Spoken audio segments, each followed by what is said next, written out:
C'est un de nos psychiatres, un médecin-chef du pôle intra-hospitalier, qui a été appelé donc, par le commissariat pour faire une expertise dans le cadre d'une garde à vue. Et donc il s'est fait battre par un patient connu de notre service, relativement violent.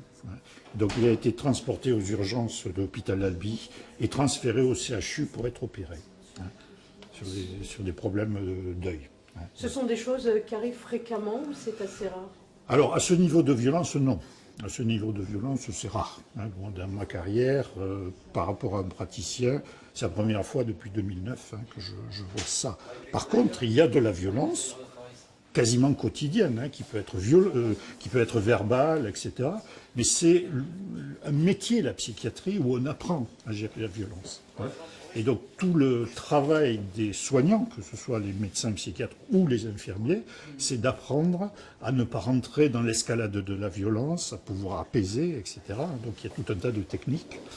Mais il y a ce qu'on appelle des raptus, c'est-à-dire des explosions, des fois qui sont rarement prévisibles.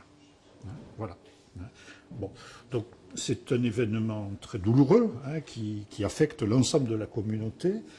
Cet après-midi, le conseil d'administration rencontrera les soignants. Bon, nous sommes tous désolés de cet événement, d'autant plus que ce praticien est en fin de carrière, qu'il allait partir à la retraite à la fin de l'année, et c'est vraiment très dommage. Et ce patient, vous parlez d'un patient connu. Oui. Alors la question est simple, il a été arrêté dans les rues en train de parler, d'interpeller des gens. Est-ce qu'il est sorti trop tôt ou est-ce que c'est quelque chose qu'on ne peut pas anticiper? Alors, si vous voulez, ce qu'il faut bien comprendre, c'est qu'on n'hospitalise pas à vie, sauf des cas extrêmement rares qui sont pénalement des irresponsables pénaux, donc ce qui n'est pas le cas de ce patient.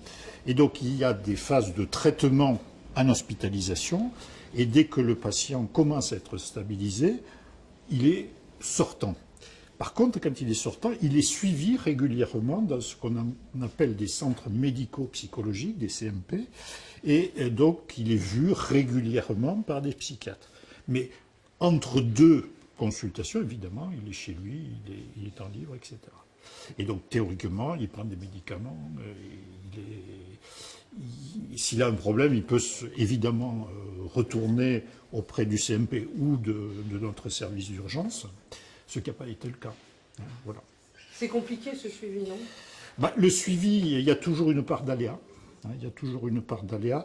Alors ce qu'il faut quand même savoir, c'est qu'en psychiatrie, le risque majeur, ce n'est pas l'hétéro-agressivité, ce n'est pas l'agressivité contre l'autre, c'est l'auto-agressivité, c'est-à-dire le suicide.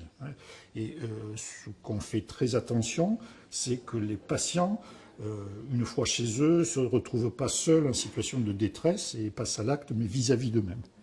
Les actes hétéro-agressifs, les passages à l'acte sur d'autres personnes, sont relativement rares. Par contre, c'est ceux qui sont médiatisés. Voilà. Et c'est le cas, malheureusement, aujourd'hui.